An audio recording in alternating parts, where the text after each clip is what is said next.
Bondoso Pai Celestial, estamos diante de mais uma grande oportunidade, pois estamos na casa do Senhor, na presença do Senhor, para ouvirmos a Tua palavra, os Teus conselhos, Suas orientações, uma palavra de ânimo, de estímulo, para que possamos alcançar, ó Deus, alcançarmos a vida eterna.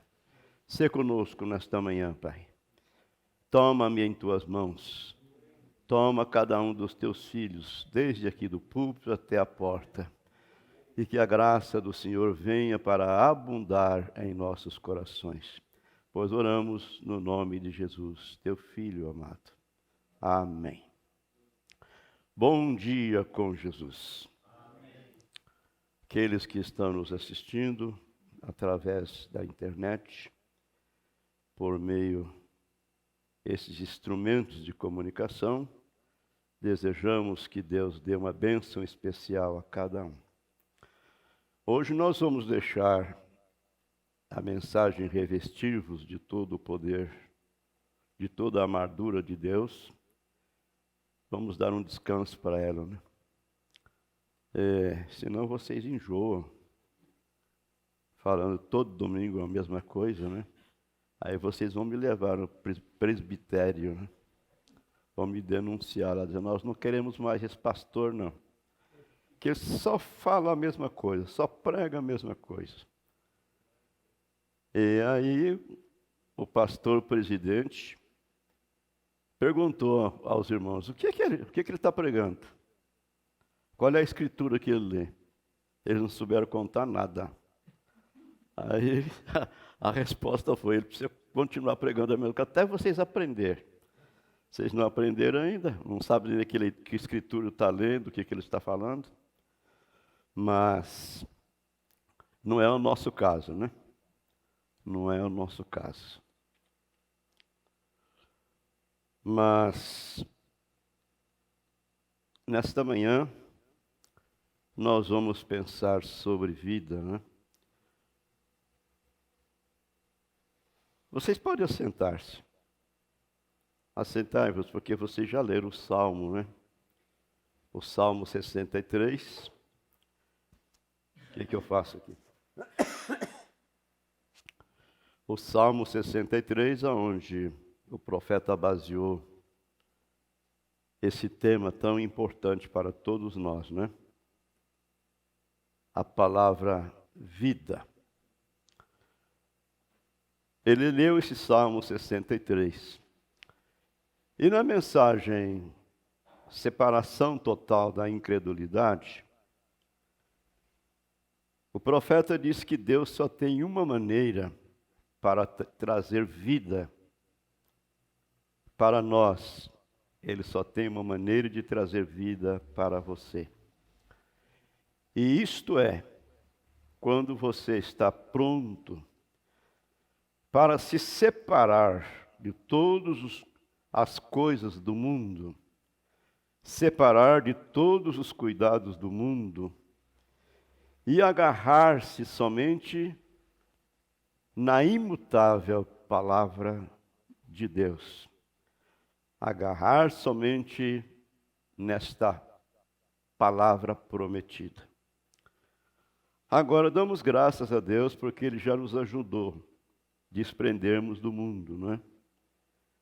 O mundo de fora já foi vencido. E o mundo de dentro também não vai nos resistir. Daqui a pouco nós seremos transformados. Então o profeta faz a oração antes de ler o Salmo. E nós vamos orar juntamente com ele. Feche os seus olhos. Bendito Pai, estamos de fato agradecidos a Ti por esta hora de companheirismo ao redor da palavra. E nestes oráculos santos de Deus, e que, como somos participantes deles, através da leitura e do ouvir, que o Espírito Santo possa inspirá-los em nossos corações. Pois quando sairmos hoje, possamos dizer como aqueles de Emaús: foi bom estarmos aqui. Nossos corações arderam por dentro, porque Ele falou conosco no caminho. Pedimos isto no Teu nome. Amém. Uma oraçãozinha curta que ele fez. E então ele vai ler o Salmo 63. Ele diz: agora eu selecionei hoje, se isto for da vontade de Deus, meu assunto é encontrado lá no livro de Salmo 63. Oh, que coisa! E ele começa a ler as Escrituras. Ó Deus, Tu és o meu Deus. De madrugada te buscarei. A minha alma tem sede de Ti. A minha carne te deseja muito, em uma terra seca e cansada, onde não há água. Ouçam o salmista, para ver a Tua fortaleza e a Tua glória, como te vi no santuário. Porque a Tua benignidade é melhor que a vida, e os meus lábios te louvarão. Assim eu bendirei, assim eu te bendirei enquanto viver, e em Teu nome levantarei as minhas mãos. A minha alma se fartará como de tutano e de gordura. A minha boca te louvará com alegres lábios. Agora, que o nosso Senhor possa adicionar as suas bênçãos a esta palavra. E meu assunto nesta manhã é encontrado em 4 letrinhas. V-I-D-A. Vida. Amém. E como o salmista,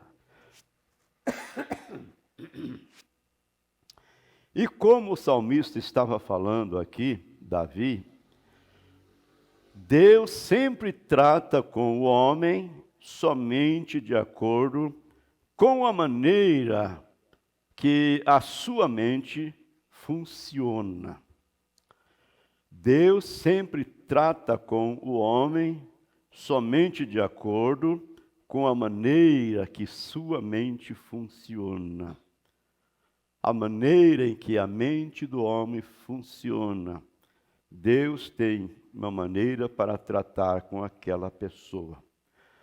Agora, Deus tratou com Davi como em pastos verdejantes, em águas tranquilas e assim por diante.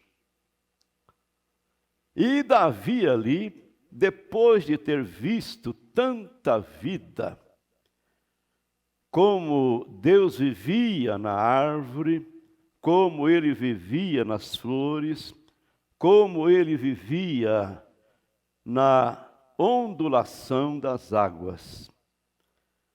Davi era um observador da natureza. E como o profeta de Deus tem nos ensinado, que podemos ver Deus na própria natureza, então Davi via Deus. Ele vivia em companheirismo com Deus através da natureza. Então Deus, conhecendo os pensamentos, a mente de Davi, então ele tratou com Davi nesta condição, né? Tratou com Davi através da observação da natureza. Como Deus vivia na árvore, como ele vivia nas flores, como ele vivia na ondulação das águas. Aí no Salmo 23, a gente pode ver que Davi tinha algo incomum com a natureza. Ele disse: o Senhor é o meu pastor, nada me faltará. E continuou dizendo: guia-me mansamente às águas tranquilas, refrigera minha alma, guia-me pela vereda da justiça por amor do teu nome.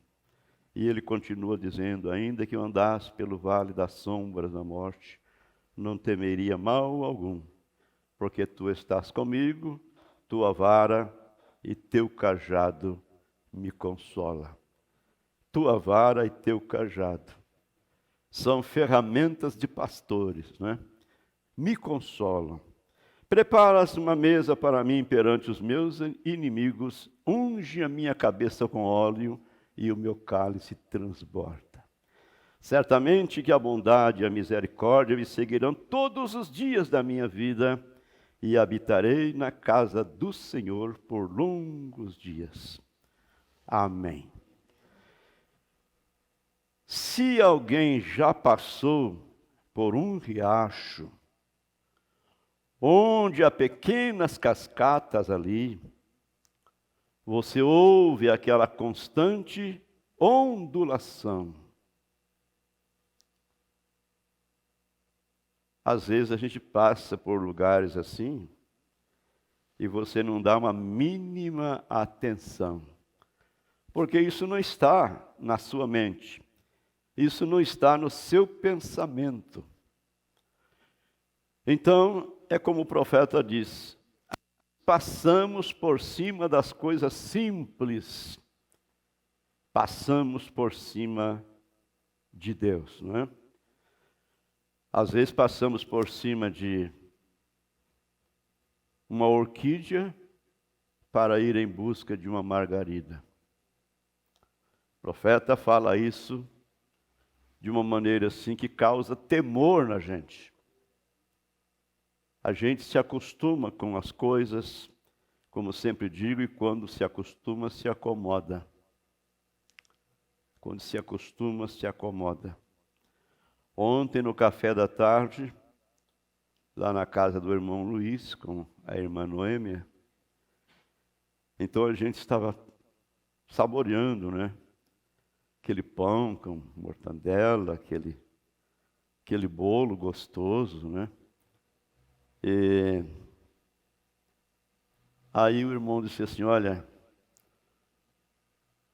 aliás, a irmã que falou, quando nós éramos pequenos, o pai vinha na cidade e trazia um de nós junto com ele, e a gente vinha somente para comer pão com mortandela. Na outra vez ele deixava aquele, trazia outro, levava um de cada vez, só para comer pão com mortandela, não é? Falei: pois é, hoje a mortandela está aí em cima da mesa, ó. Você fica olhando e não come, né? Barriga cheia, não é? Barriga cheia, nem dá para acreditar que tem alguém passando fome, passando necessidade. Então, naquele tempo as coisas eram difíceis, porém hoje tudo se tornou fácil. Então se acostuma e se acomoda, e ao invés de dar muito valor, a gente não expressa nenhuma gratidão. Então o irmão Brana, ele também era um observador da natureza. Então ele pergunta: se alguém já passou por um riacho, onde há pequenas cascatas ali, você ouve aquela constante ondulação, barulho da água, né? A água escorrendo, às vezes por meio daquelas pedras, e você ouve, né? Aquele sussurro, aquele barulho da água. Coisa. Então, ele diz assim: ó, eu posso deitar ali e dormir facilmente. Eu posso deitar ali e dormir facilmente.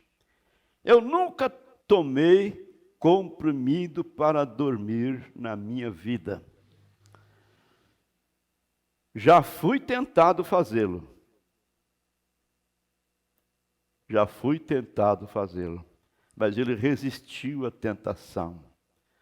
Você está cansado, exausto, não é? E teve entrevista e tudo mais, teve visões, então você está exausto. Tome um comprimido que você vai dormir tranquilamente. Às vezes, para nós, não precisa falar duas vezes, né? Basta falar uma vez, a gente já está com o comprimido na mão e um copo de água. Hã? Comprimido na boca. É verdade, irmãos, é verdade. A gente se relaxa demais, né? Às vezes nem é preciso, né? Então ele disse, já fui tentado, né? Mas, meu Deus, já fui tentado fazê-lo várias vezes. Nas minhas reuniões, quando estou totalmente esgotado, mas até agora Deus tem me ajudado. Esse Deus que ajudou o nosso Elias e muitos outros, Ele pode nos ajudar também. Ele é o nosso curador. Amém. Eu sou o Deus que te sara. Mas, como disse, né? Nós estamos navegando no barquinho do inimigo. As gotinhas estão ali, na soleira da janela, né? Na soleira do vitrô. Já fica morando. E antes de acabar aquele frasco, já compra outro.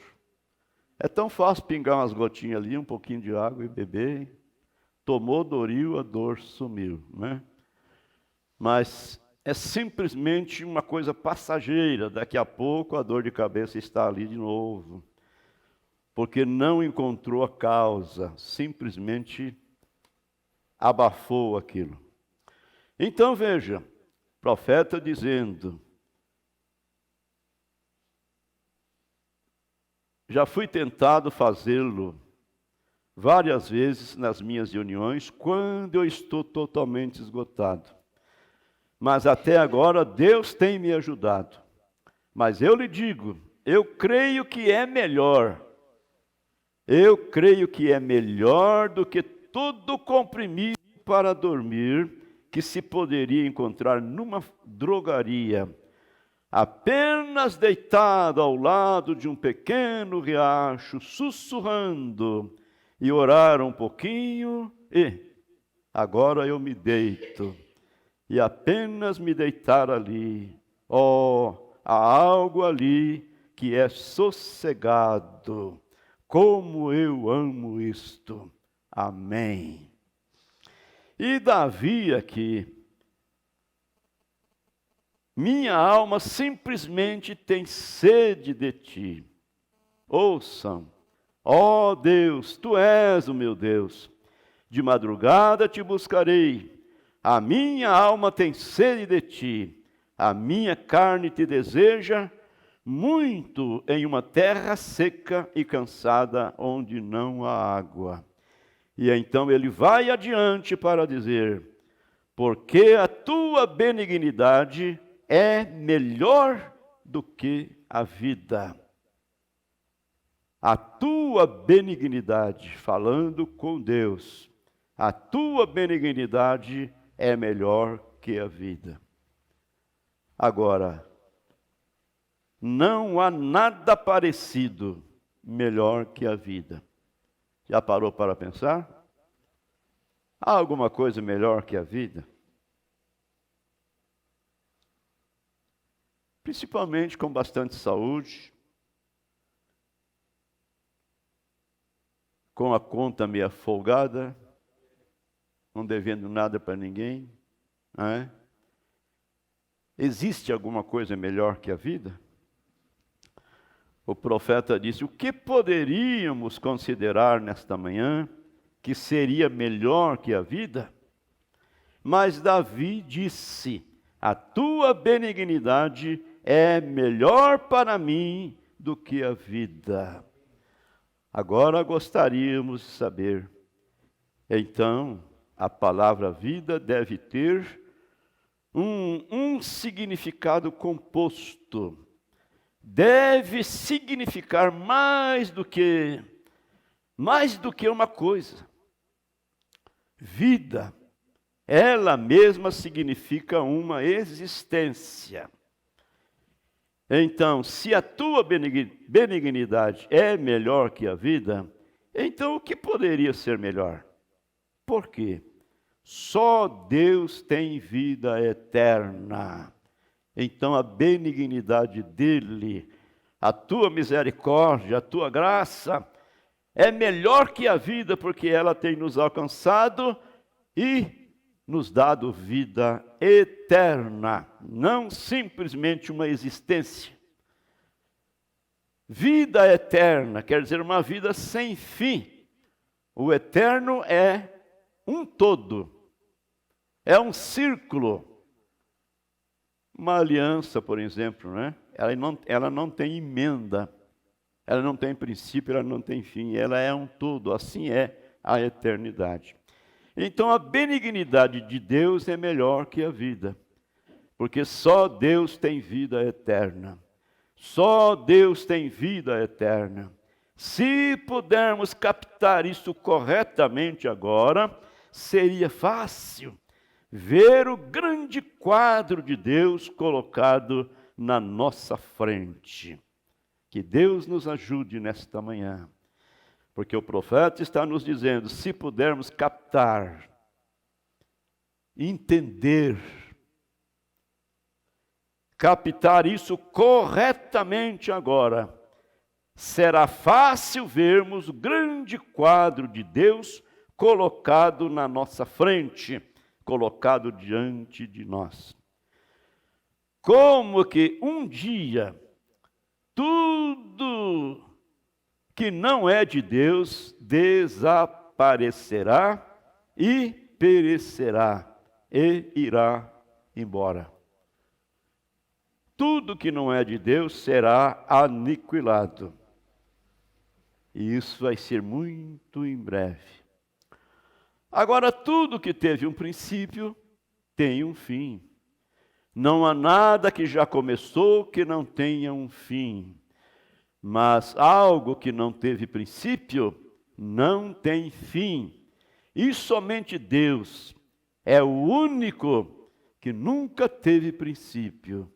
Ele não teve nenhum começo de dias e não terá nenhum fim de anos ou de vida. Nenhum fim de anos.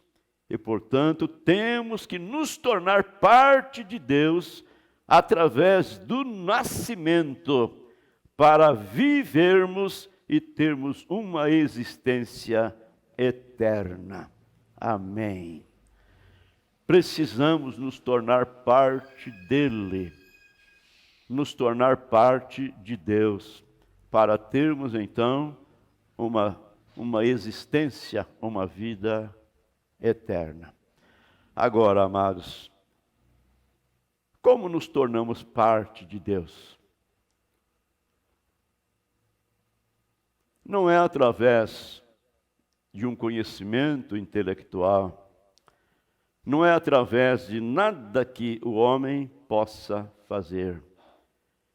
É o próprio Deus quem tem que fazer essa mudança, essa transformação na nossa vida. E Paulo disse, não depende de quem quer nem de quem corre, mas depende de Deus que se compadece. E ele diz, terei misericórdia de quem eu tiver misericórdia. Isso depende dele. E ele teve misericórdia de você. Ele teve misericórdia de mim.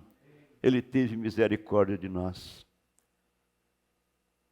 Devemos ser pessoas muito gratas. Devemos viver uma vida de gratidão a Deus continuamente. Então, ele continua nos mostrando e dizendo, então o pecado, teve um começo, não é? O pecado e o sofrimento e tudo mais, deve chegar a um lugar onde ele não tem nenhuma existência, deixará de existir, porque ele teve um princípio. ele teve um começo. Houve um tempo quando não havia nenhuma enfermidade, nenhum pecado, nenhuma tristeza, nenhuma morte. E então isto entrou através de uma perversão. Estava olhando agora há pouco na mensagem Separação Total da Incredulidade, o profeta dizendo: Eva duvidou apenas de um pontozinho da palavra de Deus. Eva duvidou apenas de um pontozinho pequeno da palavra de Deus e causou todas estas coisas que nós vemos. A morte entrou, porque o salário do pecado é a morte. A morte entrou por causa do pecado.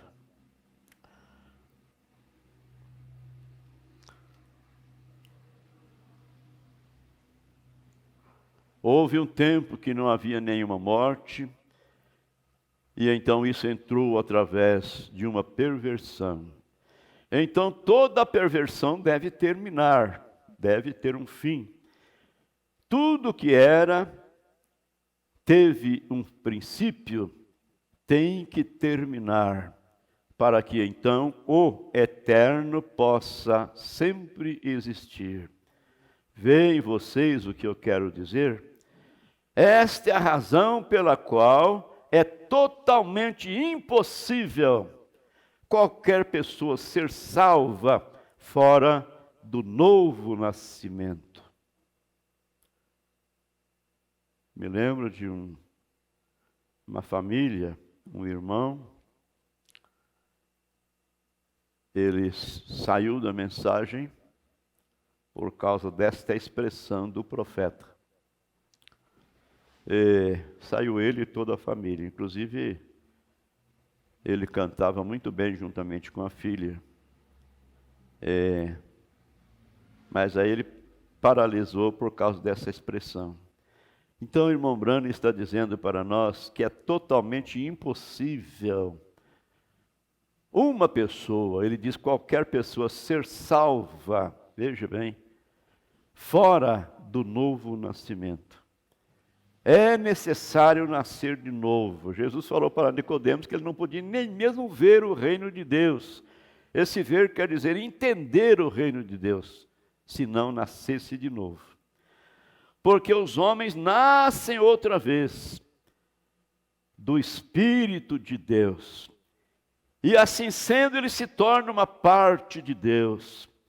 Sua existência é eterna, como Deus é eterno.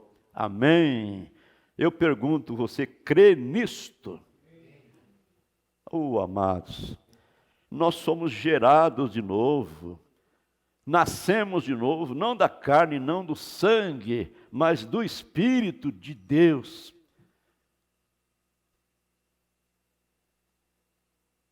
Através de sua palavra, que é viva, que é eficaz e que permanece para sempre. Amém. Então, os homens nascem outra vez do Espírito de Deus e se tornam uma parte de Deus. Sua existência é eterna como Deus é eterno. Eles nunca poderão perecer. Jesus disse: ninguém pode arrancá-los de minha mão. Eles são do Pai divino. E não há ninguém que possa tirá-los ou separá-los, pois eles são uma parte de Deus. Amém. Agora, nenhum de nós é culto. Quer dizer, nenhum de nós somos sábios intelectualmente, não é? Não temos nenhum estudo de teologia, etc. Não temos nenhum diploma de PhD. Se alguém tem, eu não estou sabendo, está escondido por aí, né? Muito bem, então o profeta está dizendo, nenhum de nós é culto. Eu sou uma pessoa com uma educação muito pobre, disse ele. Mas às vezes, quando eu encontro palavras como aquela, eu a examino para descobrir. Apenas tomo aquela única palavra. Eu tenho amigos e professores da Bíblia que podem tomar o grego ou o hebraico. Irmão Brana estala os dedos 3 vezes e apenas correm com ela em todas as partes através da Escritura. Mas eu tenho que tomar palavra por palavra e examiná-la. Então, nós sabemos que a sabedoria de William Marion Branham não era uma sabedoria própria dele. A maneira como nós lemos as mensagens, né, a respeito de vários assuntos profundos, não é? Por que não dizer profundíssimos? Isso não era a sabedoria de William Branham, era a sabedoria de Deus nele. Eu creio que ainda que ele quisesse copiar aquilo de alguém, aquilo não funcionaria da maneira como funcionou através do profeta. A maneira como ele trouxe para nós a mensagem. Então ele tinha a sabedoria de Deus. Então ele está dizendo que tem amigos que podem tomar o grego, tomar o hebraico, não é? E correr com aquilo por toda a Escritura, não é? Fazer um sermão bonito, profundo, não é? Mas ele disse, eu tenho que tomar palavra por palavra e examiná-la. E eu descobri que quando ele disse, eu lhes dou vida eterna, eu descobri que quando Deus falou, quando Deus disse, eu lhes dou vida eterna, isto vem da palavra grega, zoe. Zoe. E zoe é Deus, a própria vida de Deus. Então, quando ele diz, eu lhes dou vida eterna, isso vem da palavra grega que quer dizer zoe. E zoe quer dizer que é o próprio Deus, a própria vida de Deus. Então, tão certo quanto somos participantes de zoe, nós existimos eternamente como Deus existe eternamente. Amém. Portanto, sendo participante de Deus, nos tornamos eternamente abençoados e salvos, para sempre e sempre, sem fim, sem princípio, nos tornamos parte de Deus. E se você observar, se você observar que este grande princípio, você toma... Alguém tem feito a pergunta, quem é este grande Jeová? Onde ele começou? Quem é este grande Jeová? Onde ele começou? Meu Deus, ele não teve nenhum começo. Ele foi Deus para sempre e ele está. Agora, a palavra para sempre apenas significa um espaço de tempo, mas eternidade significa para sempre. Mas para sempre, a palavra para sempre em hebraico significa espaço, muito tempo, pois está no plural. Para sempre e sempre, vem? Isso quer dizer que são dois sempre, vem? Mas a eternidade é um completo. Eternidade é um círculo que não tem fim. Ele nunca teve um princípio e nunca terá fim. Esse é o nosso Deus. Quem é este grande Jeová? De onde ele veio? Onde ele começou? Aí a ciência disse que houve um grande estrondo, né? houve um grande estrondo e as coisas vieram à tona. Mas aí você olha para a natureza. Eu sempre estou batendo nesta tecla. Você olha para a natureza e você vai ver que tem um Criador. Tem um Criador desta natureza. Tem um Criador deste grande universo. Aleluia. Se o homem tem inteligência para fazer o que eles têm feito, e o autor desta inteligência, que é o próprio Deus, então eu sempre digo, olha, você vai ver que a palavra de Deus, ela é viva, ela é eficaz, ela tem um poder vivificante nela, porque ela é a palavra de Deus, e uma palavra é um pensamento expressado. Deus simplesmente pensou e então expressou a palavra.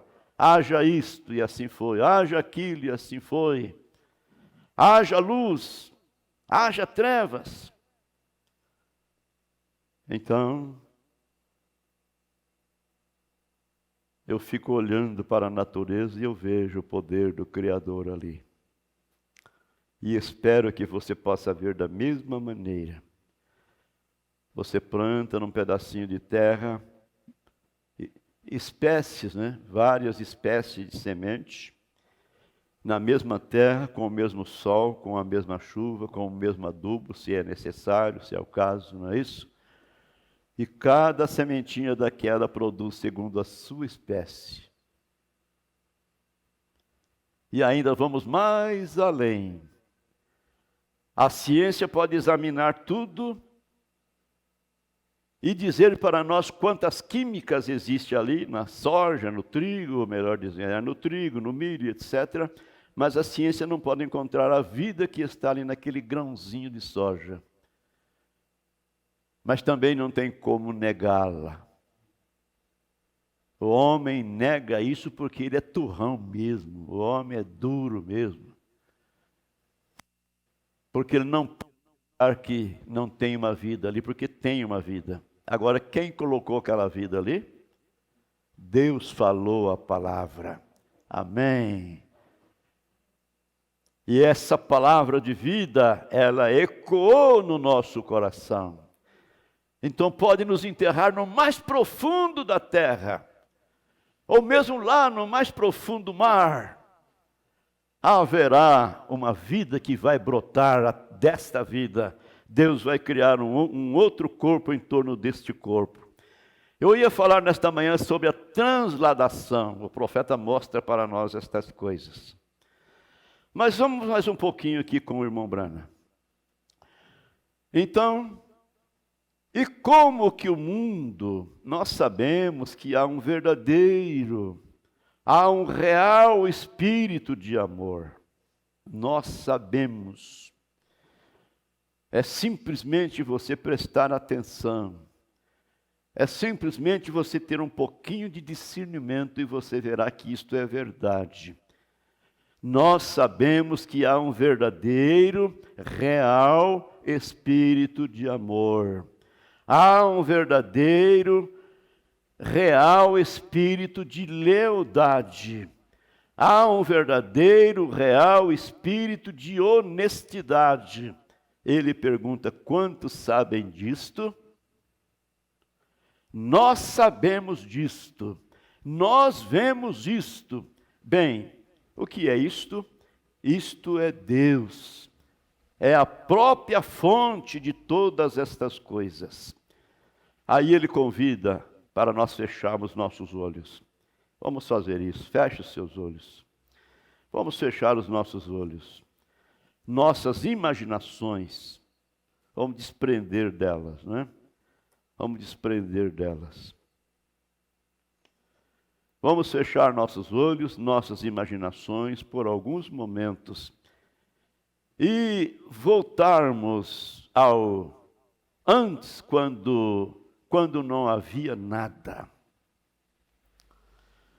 A grande fonte de toda a eternidade era aquele espírito do amor, alegria, aquele espírito de benignidade, aquele espírito da verdade, nesta perfeição. Você fechando os seus olhos assim, você vê, não existia nada, porém existia na eternidade, aquele espírito de amor, de alegria, de honestidade, aquele espírito da verdade nesta perfeição. E então, da existência do Pai, que era o Espírito, saiu o Logos, que era o Filho, que era a teofania, que era o corpo do grande Jeová. Saiu em um corpo celestial.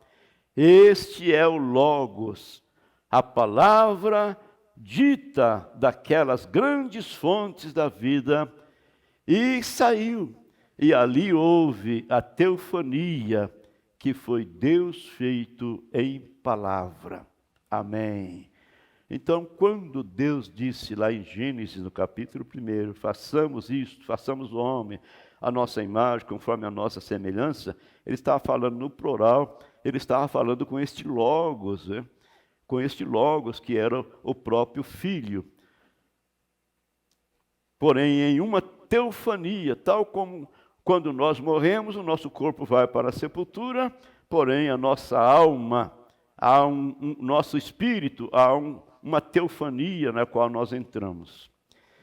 Então aquela teofania se fez carne na pessoa de Cristo Jesus, e então toda a plenitude da Trindade habitou nele, ambos, Pai, Filho e Espírito Santo, tudo naquilo. Amém. Nele habitou a plenitude da divindade. Então, pode abrir os seus olhos. Então, Deus, Ele é tanto Deus como homem, porque Ele se fez carne e habitou entre nós. Porém, em Jesus Cristo habitou toda a plenitude da divindade. O profeta está mostrando para nós que toda a Trindade, Pai, Filho e Espírito Santo, habitou nele. E esta é a própria maneira que seguimos, diretamente voltando ao princípio, ao original de Deus. Eu e você, que viemos lá do pensamento de Deus, estamos voltando para lá outra vez. O profeta diz que eternidade caiu dentro de um espaço chamado tempo. E daqui a pouco sairemos desse tempo e voltaremos para a eternidade de onde nós viemos. Repito, isso não é leite desnatado. Isso é carne fresca, isso é alimento de águias. Amém. Oh, que coisa! Então, esta é a própria maneira que seguimos, diretamente voltando ao princípio original de Deus. Ali nascemos novamente, não da carne, nascemos de novo não do sangue, mas nascemos novamente através do Espírito, e aquele Espírito eterno de amor e honestidade desce para posicionar em nós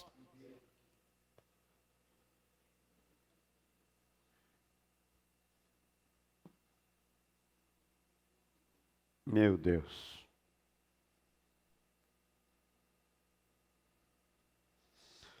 E então, quando morremos nesta vida, entraremos num corpo, pois se este tabernáculo terrestre for dissolvido, temos uma teofania para entrarmos, um corpo celestial. E então, na vinda do Senhor Jesus, este corpo é tomado da terra novamente e levado para um estado glorificado, para vivermos para sempre na sua presença. Amém. Por isso eu não tenho medo da sepultura, porque ali é simplesmente um lugar de descanso, é um repouso. Porém, quando a última trombeta soar, os mortos ressuscitarão incorruptível, e os vivos serão transformados, nos diz a Bíblia. Porque é necessário que isso que é corruptível, que é a nossa carne, se revista da incorruptibilidade, e isto que é mortal se revista da imortalidade.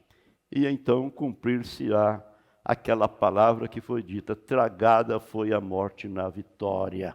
Amém. Que Deus ajude a nossa fé, amados. Que Deus ajude a nossa fé. O que precisamos agora é de um levantamento de fé. Então toda a perversão, todas as coisas que estavam na perversão, tudo deixa de existir. A carne vai para a sua punição.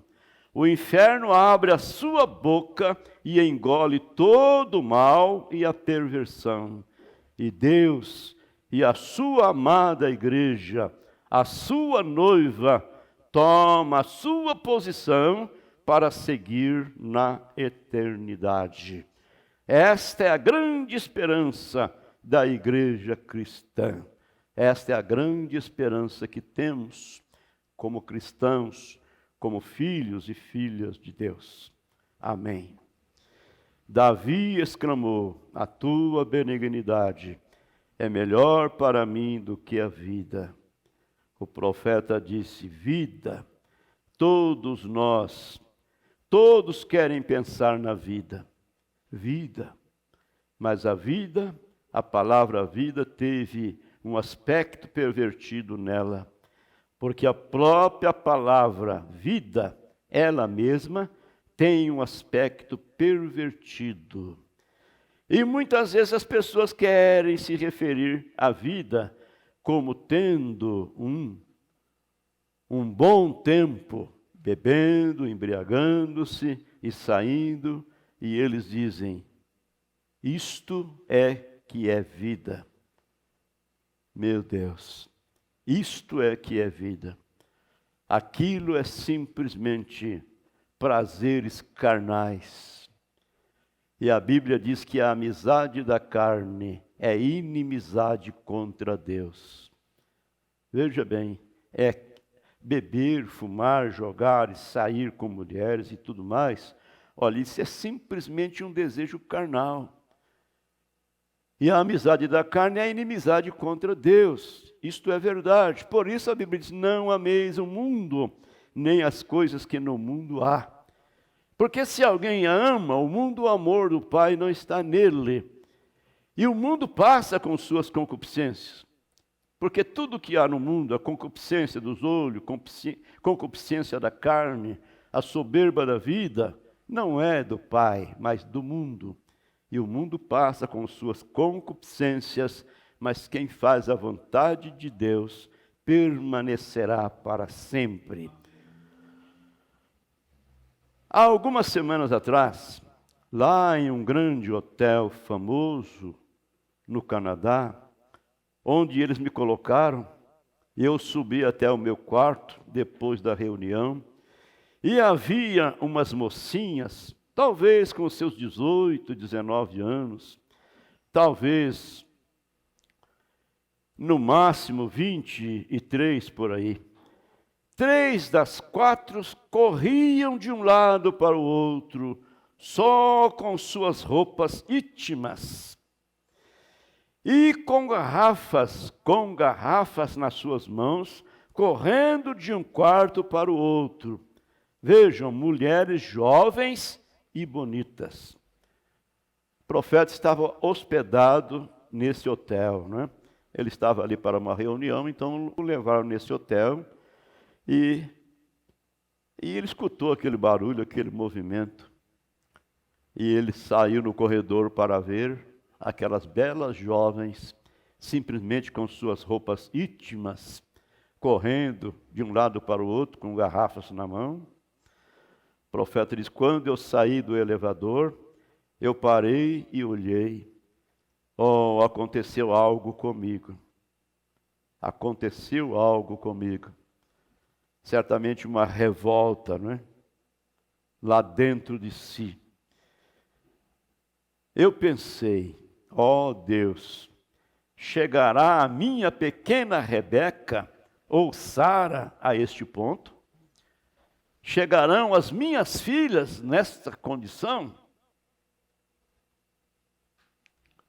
E eu olhei para elas, e elas cambaleavam pelo piso, e eu apenas afastei para um lado, e elas passaram e seguiram andando. Foram para o outro lado bebendo.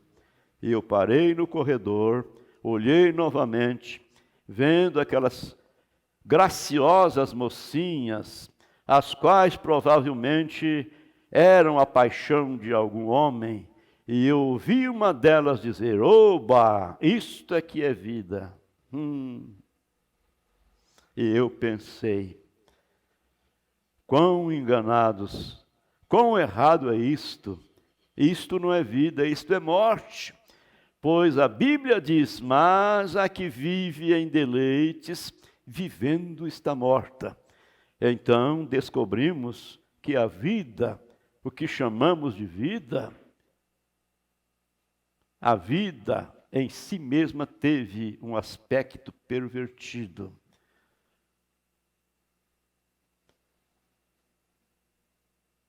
E vemos anúncios hoje, tal como este, onde tem o nome de uma cerveja aqui, né? Tem vida. Quão pervertido é isto? Onde tem cerveja, tem morte. E vemos anúncios assim também: a vida começa quando o sol se ponha. Não, a morte começa quando o sol se põe. As pessoas se tornam rondadoras da noite. Elas perambulam à noite. E se você observar, elas assumem a natureza do mal. O mal sempre ronda à noite. E eu li um artigo em uma revista certa vez, quando eu estava em um avião, era a respeito de Hollywood. E esse anúncio dizia que a vida começa depois da meia-noite. Você deveria descer até certas ruas e certas coisas, e tinha uma foto de uma representação teatral barata e coisas assim que acontecem. E eu disse: quão pervertido é isso. Veja você, se Satanás tem um reino, ele tem que ter uma economia falsa. E ele tem um reino. O seu reino é este mundo, ele está reinando, governando neste mundo. Lá em São Mateus 4, ele levou Jesus naquele lugar alto, mostrou para Jesus o mundo e o reino deles e disse: tudo isso te darei se prostrado me adorar. Então, estes reinos do mundo pertencem a ele. Então o profeta está dizendo, mostrando para nós estas coisas. Naquela revista dizia: a vida começa depois da meia-noite. Você deveria descer até certas ruas e certas coisas. E ali tinha uma foto de uma representação teatral barata e coisas assim que acontecem. E eu disse: quão pervertido é isto. Veja você, se Satanás tem um reino, ele tem que ter uma economia falsa. Ele tem que ter algo para lhes apresentar, para fazer pensar que estão vivendo, agindo daquela maneira, vivendo daquela maneira. Eles acham que estão vivendo. Graças a Deus passamos por esses dias de carnaval, né? Que coisa, que barbúrdia, né? Aquilo é um inferno em vida. E as pessoas se alegram, né? As pessoas se alegram com aquilo.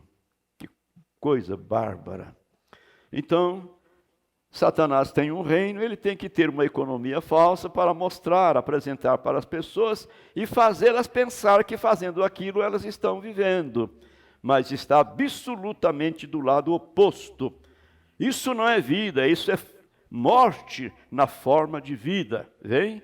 É uma perversão da vida verdadeira. Vamos parar aqui. Quem sabe continuaremos um pouco mais nesta mensagem. Eu acho isso muito importante, porque podemos ver de onde Deus tem nos tirado.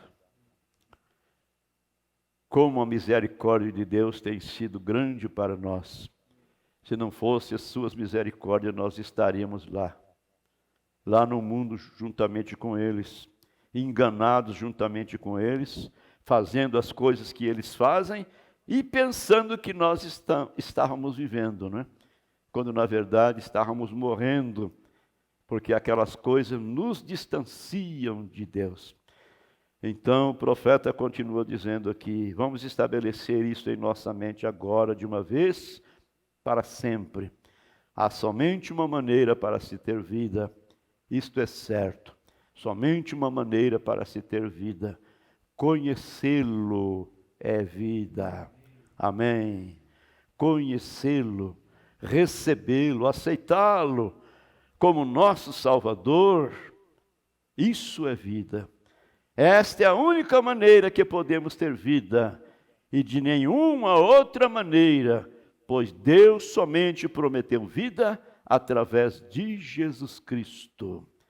O grande Jeová, sem começo ou sem fim, sem princípios de dias ou fim de anos, nos tem dado vida através de Jesus Cristo e somente Ele.